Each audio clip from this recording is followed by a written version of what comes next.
You ever have one of those moments where a stranger tells you something so weirdly specific about yourself that it sticks with you for days? Like, I'm just standing there trying to pick out some chicken breasts at the grocery store, and this guy behind the counter, who I later learned was the butcher, looks me up and down and says, "You need meatier hands, man." Not in a creepy way, but like he was delivering some kind of odd wisdom. At first, I thought he was joking, or maybe messing with me because I looked a little lost trying to figure out which cut to buy. But there was something in his voice. A tone that was part encouragement, part challenge.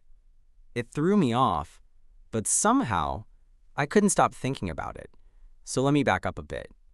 I'm Max, 29, living in this quirky little neighborhood in Portland that's famous for its food carts and weekend markets. I've always been more of a city guy, working in graphic design, which means my hands are usually more at home, clicking a mouse or sketching on a tablet than doing anything physical. I'm not exactly what you'd call hands-on, if you catch my drift. I'm more about ideas and pixels than raw muscle and sweat. That Saturday morning, I decided to get fancy and cook something from scratch instead of grabbing takeout like usual. I figured why not try making some kind of roast chicken. I had no clue what I was doing, so I wandered into the local butcher shop. This little hole-in-the-wall place with old wooden counters and the faint smell of smoked meat hanging in the air. The kind of place that looks like it's been there forever, run by someone who really knows their craft. And that's when I met him. The butcher was this tall, broad-shouldered guy, probably in his early 30s, with hands that looked like they had seen 1,000 knives and countless slabs of meat. His fingers were thick and rough, and he had this calm confidence about him, like he owned the place. His eyes caught mine as I awkwardly held up some chicken, and after a beat, he said it, the meatier hands comment. I laughed it off, but he didn't seem to be joking. "You know," he said, "it's not just about strength. It's about working with your hands so they become something more than just tools for typing and scrolling. You need hands that know how to shape something real." Then he winked and added, "Maybe I can help with that." I wasn't sure what to make of it, but something about the way he said it pulled me out of my head. I ended up buying the chicken and some cuts he recommended, and before I left, he introduced himself as Eli. Over the next few weeks, I found myself at that butcher shop more often than I expected. Sometimes just to chat, sometimes to pick up dinner, but always to watch Eli work. There was a rhythm to what he did, how he handled the knives, the way he talked about the meat like it deserved respect. It was kind of mesmerizing. And somehow, between the butcher paper and the scent of fresh herbs, I started to realize that maybe Eli was right about those hands of mine. Maybe I did need them to be meatier, not just in muscle, but in experience, in touch, in connection. I had no idea at the time that the butcher with the meatier hands would end up cutting into a part of me I hadn't known was missing. But that's the thing about unexpected moments. They have a way of changing everything, even if you don't see it coming. So yeah, it started with a weird comment about my hands. But what came next? Well, that's a story worth telling. I started showing up at Eli's shop more often, mostly under the pretense of wanting to learn a thing or two about cooking meat properly. Which, to be honest, was partly true, but mostly I just liked being there. There was something about the smell of the place, the way the morning light slanted through the windows, and the sound of knives against the wooden block that made me feel calmer, ground, even. One Saturday, I walked in just as Eli was finishing up with the brisket. He looked up, smiled that easy smile of his, and said, "Ready to get your hands meaty yet?" I hesitated, half joking. "I'm not sure my hands are up for it. They might break." He laughed, a deep, genuine laugh that made the whole room feel warmer. "Don't worry, I'll guide you, but only if you're serious." I nodded, feeling a little thrill of excitement in my chest. Serious. So Eli set me up at one of the prep tables, handed me a boning knife, and started showing me the basics. How to hold the blade, how to find the seams in the meat to cut through without wasting anything. His hands moved with such precision and confidence it was like watching a dance. At first, I was clumsy, slicing awkwardly, the knife slipping here and there. Eli didn't get impatient, though. He'd reach over and adjust my grip, his fingers brushing mine just for a second. Those touches were electric, and I had to remind myself to breathe. "You're doing good," he said quietly after a while. "You've got potential." I wanted to believe him, but part of me felt ridiculous. Me, a city kid who couldn't even boil water without setting off the smoke alarm, trying to wield a butcher's knife like a pro. Still, I kept coming back. Each time, Eli taught me something new: how to trim fat, how to season, how to really respect the meat. But the lessons went beyond cooking. We talked about everything, from his childhood on a farm outside town, where he learned to work hard and appreciate the land, to my struggles with feeling stuck in a job that paid the bills but didn't feed my soul.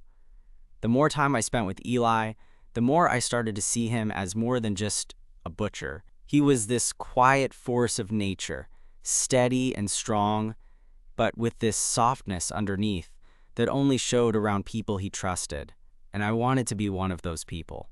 One afternoon, after a particularly long lesson on how to butcher a pork shoulder, we sat outside the shop on the curb, sharing a couple of cold Cokes. The sun was dipping low, casting golden light over the street, and the world felt like it was holding its breath. "You ever think about doing something else?" Eli asked suddenly, nodding toward the shop. I shrugged. "Sometimes. I mean, graphic design pays the rent, but it doesn't exactly light me up. What about you? Ever want out of the butcher life?"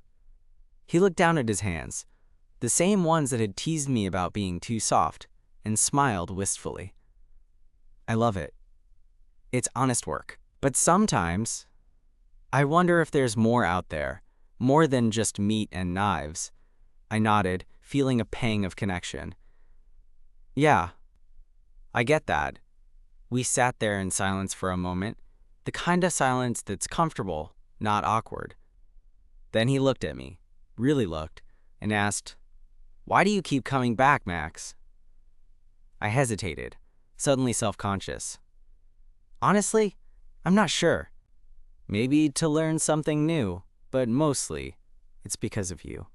His eyes softened, and a slow smile spread across his face. "That bad, huh?" "Yeah," I laughed, a little breathless. "You're like a magnet." Eli shook his head, chuckling. "Well, I'm glad. I like having you around." That night, I walked home with a weird mix of nerves and hope. I couldn't remember the last time I'd felt this alive. Like maybe I was stepping into something bigger than myself. Over the next few weeks, our friendship deepened. We started texting outside of work, sharing recipes, music, even snippets of our lives we hadn't told anyone else. One night, after a long shift, Eli invited me over to his place, promising to show me how to cook the perfect steak. His apartment was small but cozy, filled with plants and books and the faint smell of smoked paprika. We cooked together, laughing at my attempts to flip the steak without making a mess. When we finally sat down to eat, the conversation turned more personal. "Do you ever think about love?" Eli asked, his voice low. I swallowed, glancing at him. "All the time. But it's complicated." He nodded, understanding. "Yeah, me too." There was a pause, and then he reached out, brushing a strand of hair from my forehead. His hand was warm, steady. "I'm not good at this," he admitted. "But I want you to know, whatever this is, I'm here." My heart was pounding, and I realized my hands weren't just soft city hands anymore. They were hands ready to hold, to touch, to connect. And in that moment, I knew I was ready to see where this path with Eli would take me. Because sometimes, the strangest comments lead you to the most unexpected places. And maybe, just maybe, I was starting to grow those meatier hands he said I needed. Not just for butchering, but for loving too. After that night at Eli's place, things started to shift between us, quietly, almost imperceptibly at first, but there was no denying the undercurrent growing stronger.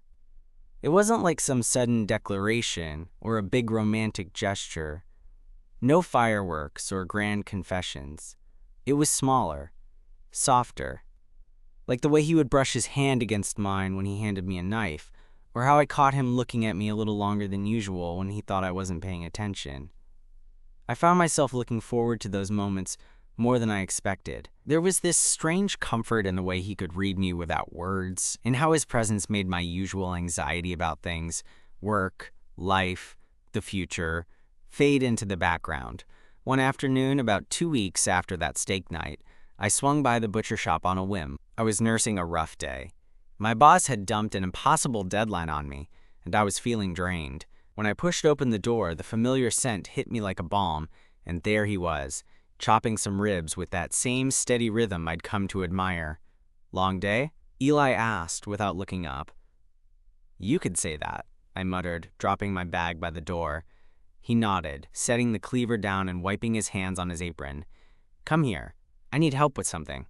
Curious, I followed him to the back of the shop, where a big wooden table was covered with a whole lamb carcass. My stomach did a little flip. This was way beyond anything I'd tried before. "You ready to get your hands really meaty?" he said, grinning. I hesitated a beat, then shrugged. "Why not?" He handed me a pair of gloves and a smaller knife. "I'll guide you." As we worked side by side, Eli's calm confidence steadied my jittery hands. He showed me how to find the natural breaks in the meat, how to be patient and deliberate instead of rushing to finish. I felt my nerves settle, replaced by this strange satisfaction, a feeling of being useful, of shaping something with my own two hands. At one point, our arms bumped and I caught his glance. There was a softness there, a moment suspended in time. I swallowed, heart thudding. When we finally finished, Eli pulled me into a quick hug, his arms warm and solid. "You did great," he said quietly. "Thanks. I'm surprised I didn't butcher it." He laughed. "You're getting better." After that day, my visits became less about just learning and more about spending time with Eli. We started grabbing coffee after work, sometimes just sitting quietly and watching the street life outside. He told me stories about growing up on that farm, the long days, the early mornings, the way his dad's hands looked just like his. I always thought I'd end up on the farm, he admitted one evening. But this butcher shop, it's my way of holding on to that life, even if I'm stuck in the city. I nodded, understanding that feeling of being caught between worlds. One night, after closing, he invited me to join him for a late dinner at a little taco place nearby. The neon sign buzzed outside as we sat in a corner booth, plates of smoky carnitas and spicy salsa in front of us. "So," Eli said between bites, "have you thought more about what you want? Not just in cooking, but in life?" I paused, considering. "I'm tired of just drifting. I want something real, something that feels like it's mine, you know?" He smiled, eyes shining. "Sounds like you're ready to build something. Maybe with me." My chest tightened. "Yeah, maybe I am." That smile of his, it made something inside me unclench, like I was finally allowed to breathe. But nothing about this felt rushed or forced. It was more like the quiet unfolding of something I'd never dared hope for before: connection. As weeks turned into a couple of months, we navigated that tricky dance of getting closer, touches lingering a little longer, texts turning from casual to flirty, shared playlists and inside jokes. He introduced me to his friends, and I did the same. For the first time in years, I felt like I was part of something that mattered. Still, there were moments when I caught myself hesitating, holding back. Old fears creeping in, the ones about being vulnerable, about getting hurt.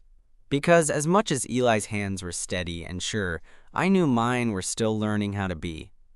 One chilly evening, as we walked home from the butcher shop after closing, the streets quiet and lit by street lamps, Eli slipped his hand into mine. The contact was warm and grounding, and I felt my walls start to come down. "I'm glad you told me to get Meatier hands," I said, half smiling. He looked at me, eyes twinkling. It was the truth, but not just about the hands, about life. "Yeah," I agreed. "About life." We stood there for a moment, the cold air sharp against our skin. But inside I felt something melting away. Fear, doubt, loneliness. "Whatever comes next," Eli said softly, "we'll figure it out. Together." And that's when I realized that the hands I'd thought were too soft, too unskilled, were exactly what I needed to hold on to something real.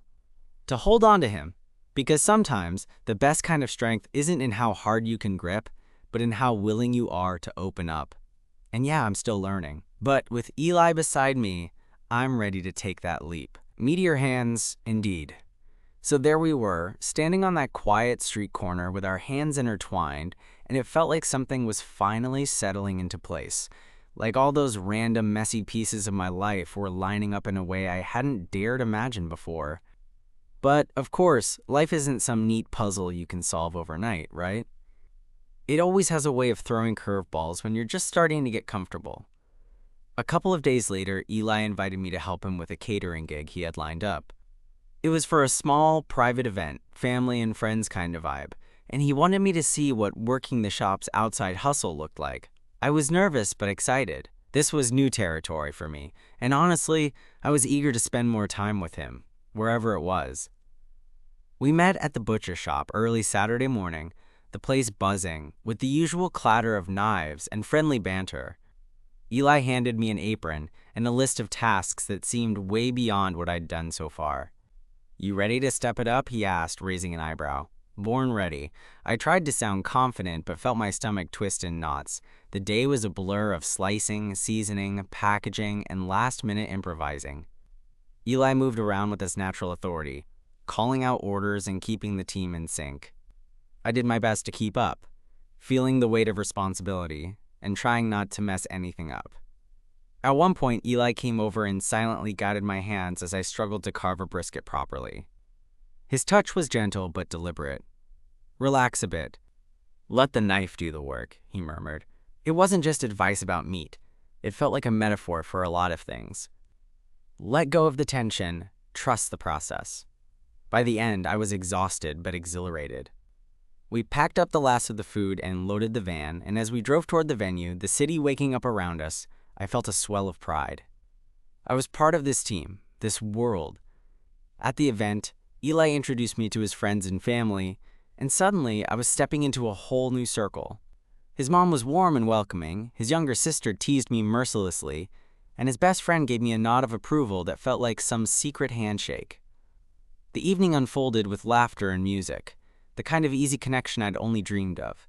Eli and I slipped away for a moment, standing on the balcony overlooking the city lights. "I'm glad you're here," he said, voice low. "Me too," I whispered. Then, out of nowhere, Eli leaned in and kissed me. It was soft and sure, the kind of kiss that sends a little shock through your whole body. When we pulled apart, I saw the same nervous excitement mirrored in his eyes. But just as I was about to say something, his phone buzzed. He glanced at it and frowned.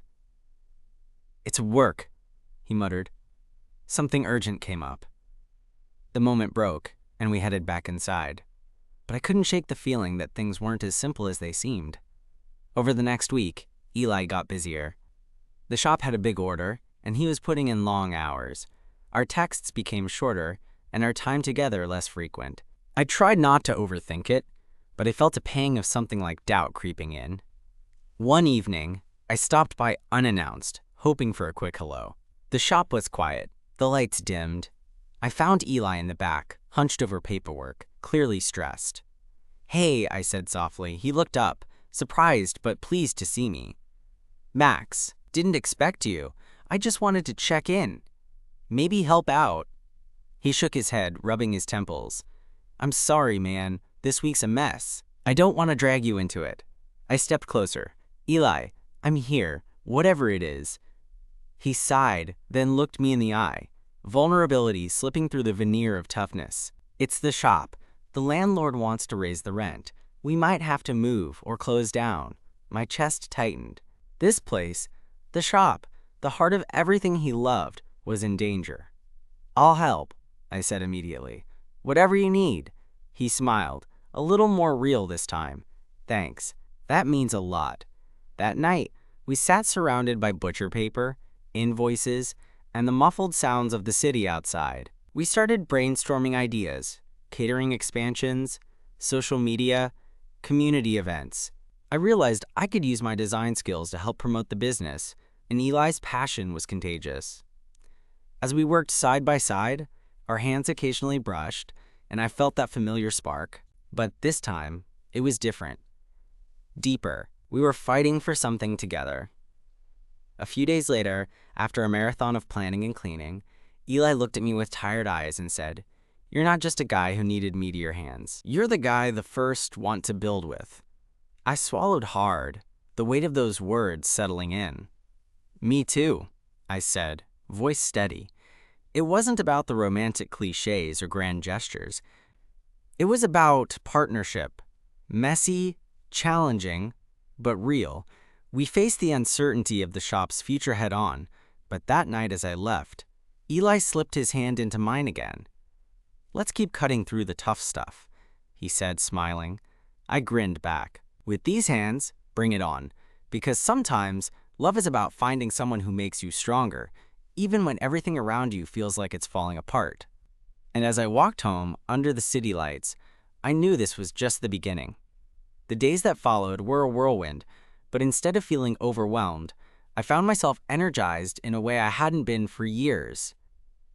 Working alongside Eli to save the butcher shop gave me a sense of purpose I didn't know I was missing.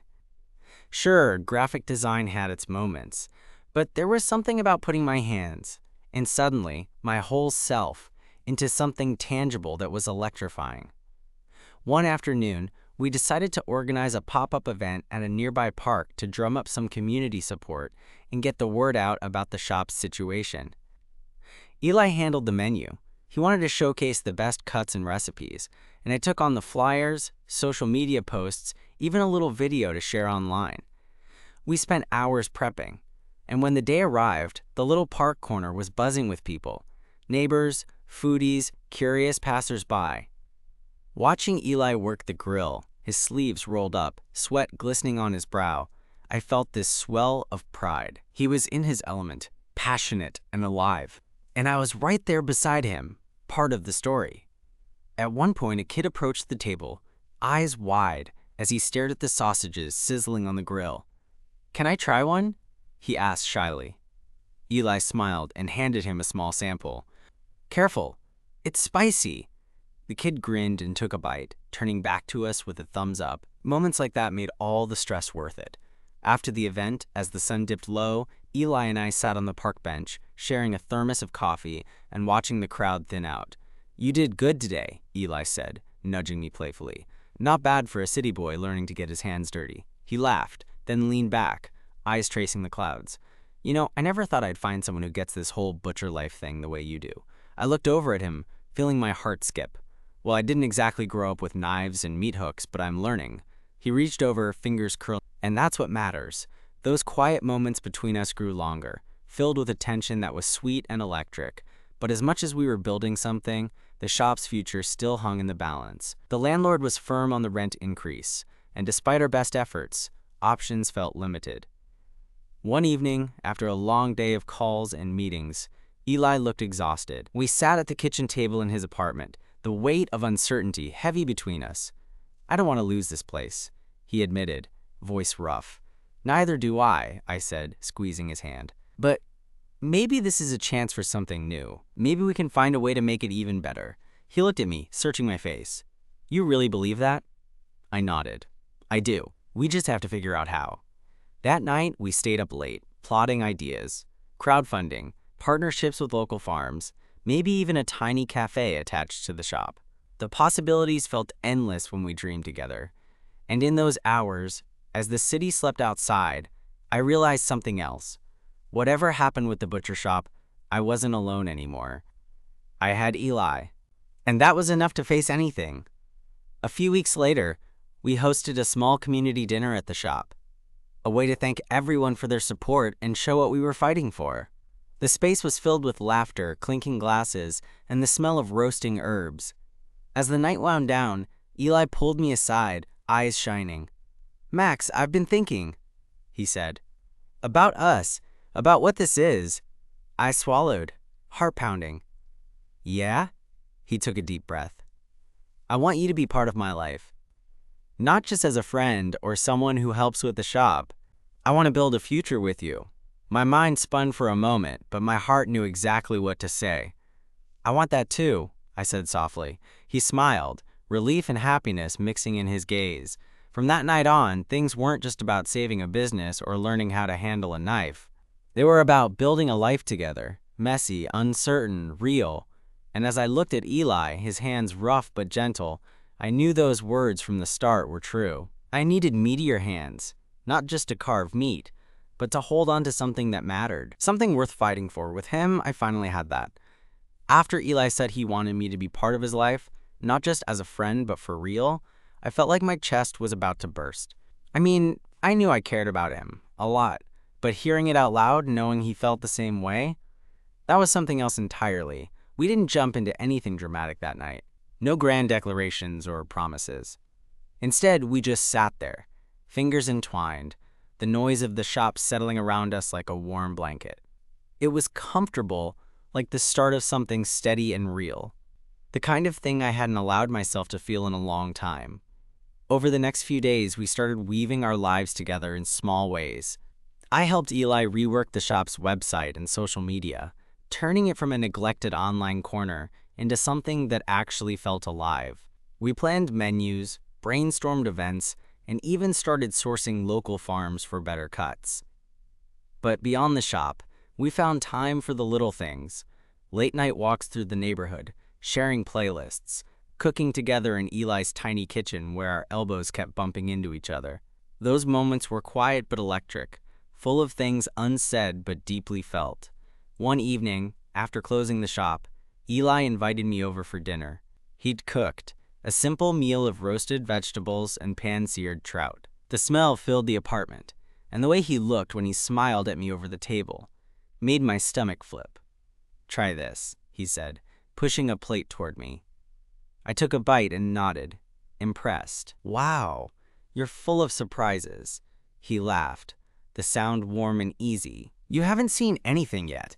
As we ate, the conversation drifted to dreams and fears, the kind you don't usually share with just anyone. "I always thought I was supposed to have it all figured out by now," Eli confessed. "But honestly, I'm still trying to find my way." I reached across the table and squeezed his hand. "Me too." He looked up, eyes searching mine. "It's scary, but maybe scary is okay if you have someone to face it with." I smiled, feeling an ache of longing and hope. "Yeah, maybe scary is good." That night, as I left his apartment, the city lights seemed brighter, the air crisper. I realized I was falling for him, harder than I expected, and maybe even a little scared, but in a good way. Things weren't perfect. Sometimes work stress or the looming uncertainty around the shop would cast a shadow, but we faced it together, like a team. And that made all the difference. One particular night stands out. We were closing up when Eli pulled me aside, his expression serious but gentle. "Max, there's something I've been meaning to ask," he said, nerves flickering in his eyes. I tilted my head, curious. He took a deep breath. "Would you move in with me? I know it's soon, and it's a lot to ask, but I want us to have a space that's ours." My heart pounded. Part of me wanted to say yes immediately. Another part hesitated, scared of moving too fast. But looking at him, seeing the hope and vulnerability, I knew. "Yes," I said quietly. "I want that too." The days that followed were a blur of packing, planning, and learning how to share a space. Eli's apartment felt more like home every day, filled with laughter, music, and the scent of whatever he was cooking. Living together wasn't always easy, of course. There were little disagreements. Him leaving knives everywhere, me overthinking the arrangement of the spice rack. But we learned to navigate it with patience and humor. One Sunday morning, I woke up to sunlight streaming through the window and Eli kneeling by the bed, holding a small box. "Happy 6 months," he said, grinning. I sat up, surprised. 6 months? Already? He nodded, eyes twinkling. "And I wanted to give you something." I opened the box to find a simple silver ring, unassuming but beautiful. "It's not much," he said, "but I want you to have it. As a promise that I'm here, through all the messy, imperfect stuff." I felt tears prick my eyes. "Eli, it means everything." He slipped the ring on my finger, and in that quiet moment, I knew we were building something lasting. Not just a butcher shop or a relationship, but a life. There were still uncertain days ahead, challenges we couldn't predict. But with Eli, with these meteor hands shaping our future together, I finally felt ready to face them. Because sometimes, love isn't about perfection. It's about showing up, day after day, and carving out a space where two people can grow, stumble, and hold each other close. And with Eli, I was home. Months passed, and with every sunrise and every shared meal, Eli and I grew more comfortable in our rhythm. The butcher shop, once teetering on the edge, began to find its footing again, thanks to the community rallying behind us, the late-night social media posts I managed with shaky confidence, and Eli's unwavering dedication. It wasn't perfect, and the future still held its share of unknowns, but there was a steady hope beneath it all. One evening, after closing, Eli and I sat on the stoop outside the shop, the city lights flickering around us like distant stars. He pulled off his apron, hands still faintly smelling of rosemary and smoke, and turned to me with that familiar warmth in his eyes. "You know," he said quietly, "I used to think strength was about muscle and grit, but maybe it's more about showing up, being there when it counts." I smiled, feeling the weight of those words settle deep inside me. "Yeah," I replied. "I think the meteor hands you talked about aren't just about work. They're about how we hold each other, how we hold ourselves." He reached out, fingers brushing mine gently. "Exactly." In that simple gesture, I felt the journey of all those awkward first encounters, the lessons, the laughter, and the late nights come full circle. I realized how much I'd grown, not just in skill, but in trust and vulnerability. Eli squeezed my hand, then tucked it between his own. "I'm glad you needed Meatier hands." "Because I needed you." I laughed softly, the kind of easy, full laugh that comes when you feel truly seen. "Me too." We stayed there for a while longer, wrapped in quiet comfort, no need for grand plans or promises, just two people carving out a life, imperfect and real. And as the night deepened, I knew that whatever came next, we'd face it together, Meatier hands and all.